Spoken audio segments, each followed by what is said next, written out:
So this is exactly why most real estate professionals don't reach their financial goal. And it's crazy because I was in that same position not so long ago, not understanding why I wasn't progressing towards my goals until I understood this specifically. Now, I want to mention though that I'm not a real estate professional, I'm not a realtor, I don't have my license, but I do work with a lot of real estate brokers, having helped over 70 plus real estate agents, real estate professionals, real estate brokers over the last 3 years as a marketing agency to help them get more listings and more buyers.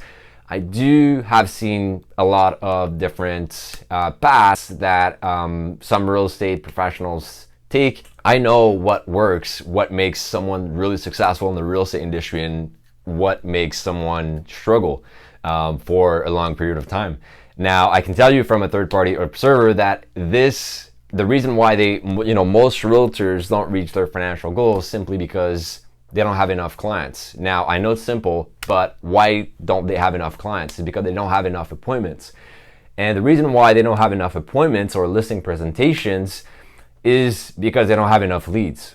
Now, the source is leads. They're lacking leads. So the main problem here is lead generation. That's what they need to focus on. And if right now you're thinking about, how to reach your goal, or if you're on track or you're not on track, and you're saying to yourself, what's the source? Why exactly am I on track? Why am I not on track? Then I can tell you that it's probably because of lead generation, right? So you need basically a system, or you need to be consistent with your lead generation. So most realtors do some cold calling here and there. It's not really consistent. They do 2 hours one day, and then the next following 5 days they do nothing at all. And then they wonder why they have down months of they have down periods of like 2-3 months where nothing happens. And then sometimes it just, peak and then goes down again.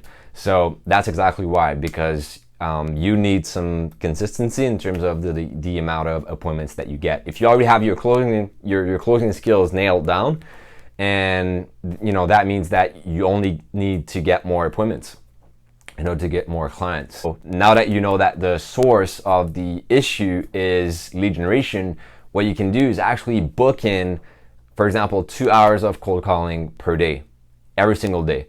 So that way you do it first thing in the morning. I recommend you do that first thing in the morning. That way it's already in the schedule and you book it, right? So you're not available from that time to that time.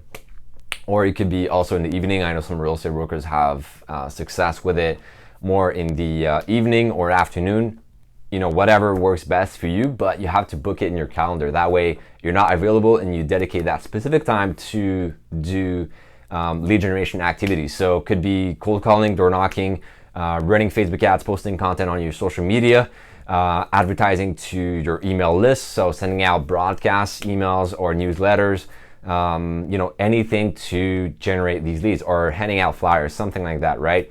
I don't care what it is, you need to have something that already works. If you haven't figured out something that already works, just test out different methods until you find one, and then once you actually have that one method that works, or if you have multiple, then just focus on that. Okay, so you need to book, for example, 2 hours per day of prospecting. If you have more time available, then go ahead.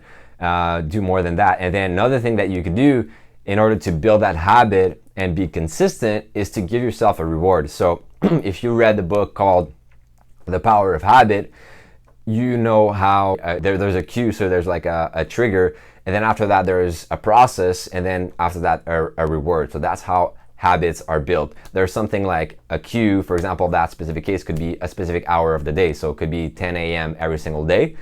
The process is you do cold calling. And then the reward is you give yourself a coffee, for example, or you give yourself a smoothie. That way your brain basically makes the association of, okay, every time I do something unpleasant, like doing cold calling or working on my Facebook ads or something like that, I get a reward that is pleasure, and you get a dopamine strike. That way your lead generation activities over time, they will become easier and easier, and they'll become automatic. And you won't even have to think about it. So, and it won't be hard. You'll just do it, and then you'll have less friction and you'll get better at it every single day. That's my tip. And then another thing you can do is to obviously track your numbers so that you can iterate and you can look back, see what works best, what doesn't work, and also see where you can improve specifically. So could be with your closing rate, could be, let's say you're running paid ads to a landing page, could be, you know, to track your numbers and see what's your CTR, so your click-through rate, your conversion rate, your landing page conversion rate, your closing rate once you have a lead generated to an appointment, and then, you know, the closing rate once you have that appointment to a listing. So that's pretty much it for this video, guys. In recap, you just need to focus on lead generation activities and make sure that you have this already set in your calendar and set in stone, and that you do this every single day. That way you are consistent in terms of the number of appointments that you have in your calendar, and then same thing with your listings and your buyers. So that's pretty much it for this video, guys. I'll see you in the next one.